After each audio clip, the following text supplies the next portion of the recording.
Hello friends, എല്ലാവർക്കും എൻ്റെ പുതിയ വീഡിയോയിലേക്ക് സ്വാഗതം. അപ്പം ഇന്ന് നമ്മൾ ചെയ്യാൻ വേണ്ടിയിട്ട് പോകുന്നത് ഫ്രൈഡ് ചിക്കനാണ് കേട്ടോ. എളുപ്പത്തിൽ നമുക്ക് ചിക്കനും കൂടെ കൂടിയിട്ട് 3 ഐറ്റംസ് കൊണ്ട് ഉണ്ടാക്കാൻ പറ്റിയ ഫ്രൈഡ് ചിക്കനാണ് കേട്ടോ. നമ്മളിതിൽ എക്സ്ട്രാ മൈദയോ കോൺഫ്ലവറുടെയോ ഒന്നും ഉപയോഗിക്കുന്നില്ല. ക്രിസ്ത്യൻ ക്രംബിൻ്റെ ഒരു ചിക്കൻ പൗഡർ ഉണ്ട്, ഫ്രൈഡ് ചിക്കൻ പൗഡർ ഉണ്ട്, അതിടേണ്ടതാണ് കേട്ടോ. അപ്പം എത്രയാണോ നമ്മൾ ചിക്കൻ എടുത്തിന് അത് നമുക്കിങ്ങനെ ഡിപ്പ് ചെയ്തിട്ട് ആ പൊടിയിലേക്ക് ഇടാൻ അതിനാവശ്യമായ മുട്ട എടുക്കണം. അപ്പം ഞാനിവിടെ 2 മുട്ടയാണ് കേട്ടോ എടുത്തിട്ടുള്ളത്. അപ്പം ഇതാണ് കേട്ടോ നമ്മുടെ പൊടി. ഇതാ ക്രിസ്ത്യൻ ക്രംബിൻ്റെ ഒറിജിനലാണ് കേട്ടോ ടേസ്റ്റ്. നിങ്ങളെല്ലാവരും ഈ പൊടി മേടിച്ച് ഒന്ന് ട്രൈ ചെയ്ത് നോക്കണം. ഒറിജിനലാകുമ്പോൾ നമുക്ക് എരിവുമില്ല, എല്ലാം നോർമലായിരിക്കും. കുട്ടികൾക്കും കഴിക്കാൻ പറ്റും, എല്ലാവർക്കും കഴിക്കാൻ പറ്റും.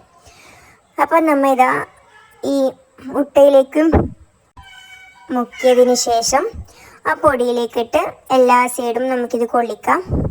അതിൻ്റെ എല്ലാ ഭാഗത്തും ഈ പൊടിയായെന്ന് ഉറപ്പ് വരുത്തിയതിന് ശേഷം നമുക്ക് വേറൊരു പാത്രത്തിലേക്ക് മാറ്റി വെക്കാം. അങ്ങനെ എല്ലാം കൂടെ ചെയ്തെടുക്കാം കേട്ടോ. നമ്മുടെ കൈ വെറ്റായിക്കൂടെ കേട്ടോ. നനഞ്ഞ കൈ കൊണ്ടാക്കിയെങ്കിൽ നമ്മുടെ കയ്യിലേക്കും ഫുള്ളും സ്പ്രെഡായി പൊടി ഇതാവും.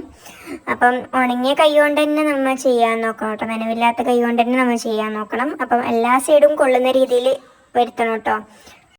എന്നെങ്കിൽ നമുക്ക് എല്ലാ സൈഡും ആ ക്രിസ്പി കിട്ടും. ഇനി നമുക്ക് തിളച്ച എണ്ണയിലേക്ക് അതിടാം.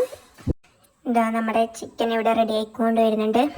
തിളച്ച എണ്ണയിൽ തന്നെ ഇടണം കേട്ടോ. കഴിയുന്നതും നമുക്ക് മുങ്ങിപ്പൊരിയുന്ന രീതിയിലേക്ക് തന്നെ എണ്ണ ഒഴിക്കണം. അതാകുമ്പോൾ നമുക്ക് അപ്പം എളുപ്പത്തിൽ ചെയ്യാൻ പറ്റുന്ന ഒരു റെസിപ്പിയാണ്. എല്ലാവരും ഒന്ന് ട്രൈ ചെയ്ത് നോക്കുക. ഫീഡ്ബാക്ക് കമൻറ്റായി അറിയിക്കുക.